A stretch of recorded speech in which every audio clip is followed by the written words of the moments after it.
I'm Ash Regan and I am a member of the Scottish Parliament for Edinburgh Eastern. I first got elected in 2016. I was 42 years old at that point and my twin sons were 14 years old. But I remember when I first got elected, I sort of reflected on the fact that I probably wouldn't have been able to do that job had my twins been younger, had they been 4 years old or 5 years old or something like that. So I definitely think that politics with the long hours and for many people the travelling is very difficult to combine, I think, with family life, certainly for mothers. I was always interested in politics from a young age. My dad used to talk to us about politics at the dinner table, and it was quite normal for us to have sort of political arguments about things, which I guess when you're a kid, you always think everything that happens in your house is normal. I thought that was normal and was quite surprised when I used to go to other people's houses and we're having dinner and you weren't allowed to talk about politics or religion or any of these things.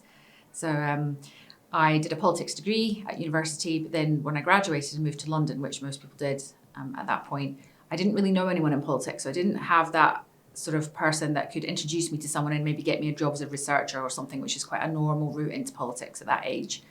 I now look back and I think that actually people that want to go into politics and do actually manage to get elected in their 20s is probably not advisable. So when I get young people coming to talk to me now about getting into politics, and I had a 16-year-old girl in to shadow me in Holyrood a few weeks ago and she was asking me about that, I always say to people it's much better to go off, have another career, go and do something else, and then bring the skills, knowledge and experience that you've gained out in the real world back into politics. You've got something a basis, I guess, to work from.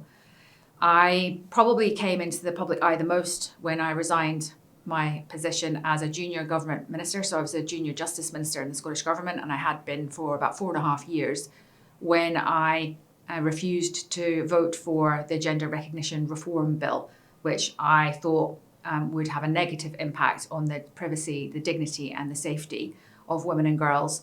And I mean, one of the reasons I got into politics, so I'm motivated by a couple of things. One of them is Scottish independence and the other one is advancing the rights of women and girls. And so it was contrary, I felt, to one of my key motivations as a politician. I just couldn't support it. So that obviously became a very big story, and that was probably the first time. I mean, people say, oh, you're a professional politician, you must be used to that. I wasn't used to that. I wasn't used to going in and, there's 40 members of the press pack are all standing there and there's like 10 cameras all wanting to get you to say something. And also, it was quite a difficult topic to wade in on. It wasn't a sort of a neutral topic, like the economy or something to do with tax rises or something like that. This was a topic where I'd personally seen other politicians, people like Joan McAlpine or Joanna Cherry, being bullied both inside our political party, outside in the wider group, no one coming to their defence really, and them not getting the support, and also them receiving, things like, death threats, threats of abuse and so on.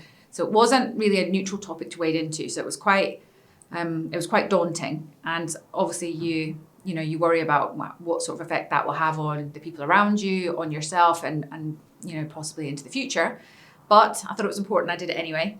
And I've kind of continued to do that. I eventually had to leave the SNP because for a number of reasons. But one of the ones was I wanted to continue to work on what I thought were my core missions of Scottish independence and the rights of women and girls. So I've moved to a political party that allows me to speak up on those topics more. And I'm actually in the process of preparing a members' bill on prostitution. I want to change the laws on prostitution. I want to criminalise the people that pay for sex and decriminalise the seller. So many people know that as the Nordic model, which started in Sweden. So hopefully over the next few weeks, I'll launch a consultation on that and we'll see if we can get it through the Scottish Parliament, get the support and change the law.